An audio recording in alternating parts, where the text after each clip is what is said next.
I added ghosts to this shot in the laziest way I could. First, I tracked the scenes with motion in Fusion using the camera sensor data and focal length to ensure a good track.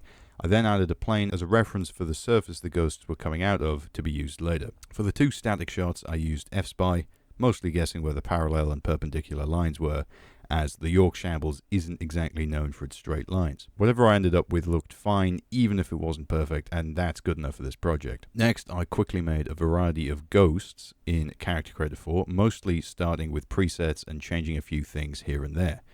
One thing CC4 does extremely well is detailed skin textures, but I decided to ignore this functionality as I knew it wouldn't show up in the final shot. With the camera tracks and characters exported, I pulled them all into Blender to begin the animation. Since the window in this scene was at an angle, and that's difficult to work with, I duplicated the placeholder plane from earlier, cleared the transforms, and animated the ghost rising from the origin of the scene. Once the animation was done, I parented the rig to the new plane and moved it back into position using a child of constraint on the original plane. With everything in position, I adjusted the placeholder planes with a solidify modifier and used them as a holdout so the ghost would actually appear from them. I then baked the cloth and hair simulations using the Character Creator add-on for Blender and rendered the scene with a basic HDRI. The textures and lighting didn't really matter as I would be adjusting the color and lighting in compositing. Finally, with all scenes rendered, I brought everything back into Fusion, made some basic adjustments, turned all the rendered plates green, and boom, ghosts. Now, there's something clearly missing here, and that's the green glow these green ghosts should be emitting. Using a very cool node in the color page,